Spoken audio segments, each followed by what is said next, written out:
اللہ کریم نے ہمیں حکم دیا ہے کہ مال کا حساب نہ کرو، اپنی ذات کا بھی حساب کرو۔ تم اپنے اوپر غور کرو۔ صوفیہ ایک مراقبہ کراتے ہیں، مراقبہ، کہ تھوڑی دیر بندہ اکیلے بیٹھے، وہ سوچے کہ اللہ کی نعمت کتنی ہے اور جواب میں میرا شکر کتنا ہے۔ مراقبے کا یہی معنی ہوتا تھا، میرے اوپر جو اللہ کی طرف سے آزمائش ہے وہ کتنی ہے، اور اس کے مقابلے میں جو اللہ کی دی ہوئی نعمتیں ہیں وہ کتنی ہیں۔ اس سے شکر اور صبر دونوں چیزیں سمجھ میں آتی ہیں۔ حساب صحیح رکھنا چاہیے، حساب بڑا ضروری ہے زندگی میں۔ عرب کا ایک بڑا مشہور مقولہ ہے، بلکہ بعض لوگ تو اسے حدیث بھی کہتے ہیں، لین دین اور حساب غیروں کی طرح کرو۔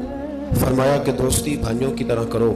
حساب صحیح رہتا ہے تو گھر کا نظام صحیح چلتا ہے۔ ہمارے جو پرانے زمانے کے لوگ ہوتے تھے، وہ اگر کوئی بڑا کاروبار کرتے تھے تو ایک منشی رکھتے تھے، وہ صرف کھاتے بناتا تھا۔ منشی کی ڈیوٹی حساب کرنے کی ہوتی تھی، یعنی یہ کام اتنا ضروری تھا کہ ایک شخص نے اگر چھوٹا سا بھی کاروبار کرنا ہے تو اس نے ایک منشی رکھا ہوا ہے، وہ بتائے کہ آمدن کیا ہے، خرچ کیا ہے، کہ وہ حساب کرے کس ترتیب سے آگے ہم چل سکتے ہیں، مزید ہمیں اس میں کیا انویسٹ کرنا پڑے گا، کیا ہم کھو رہے ہیں، کیا پا رہے ہیں۔ حساب صحیح رہتا ہے تو فیکٹری، انڈسٹری، کام صحیح چلتا ہے۔ یہ جو وزارت ہوتی ہے خزانے کی، تو یہ بنیادی طور پہ حساب کتاب کرنے کے لیے ہوتی ہے۔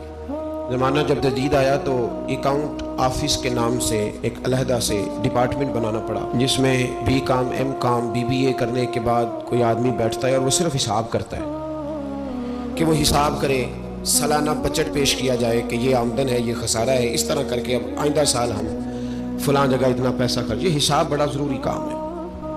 یہ حساب، یہ مراقبہ پھر بندے کو تھوڑا آگے لے کے چلتا ہے۔ پھر انسان یہ سوچنے لگ جاتا ہے کہ یار پہلے میں کبھی ایسا بھی دور تھا، وجوہات تو ایسی ہیں نا، کیا وجہ ہے کہ ایک وقت ایسا تھا کہ نیکی کی طرف میں کھنچا چلا جاتا تھا، میں کوشش بھی کرتا ہوں تو نہیں جا پاتا، کچھ وجوہات تو ہے نا۔ جب میں نماز نہیں پڑھتا تھا تو بے سکون ہو جاتا تھا، اب مجھے کیا ہوا؟ یہ حساب ہے۔ اسی کو تزکیہ کہتے ہیں، اسی کو مراقبہ کہتے ہیں، اسی کو مجاہدہ نفس کہتے ہیں۔ اسی کو صوفیاء نے محاسبے کا نام دیا ہے۔ محاسبہ، محاسبے کا مطلب ہوتا ہے اپنا حساب کرنا، اپنی ذات کا حساب کرنا۔ یہ حساب کرے وہ۔ اس آیہ مقدسہ میں سورہ حشر کی اللہ کریم نے فرمایا، یا ایھا الذین آمنوا اتقوا اللہ ولتنظر نفس ما قدمت لغد۔ اے ایمان والو، اللہ سے ڈرو اور ہر جان یہ دیکھے، یہ حساب کرے کہ اس نے آگے کے لیے کیا بھیجا ہے۔ ولتنظر، وہ نظر کرے، وہ غور کرے، وہ ذرا پلٹ کر دیکھے۔ کون؟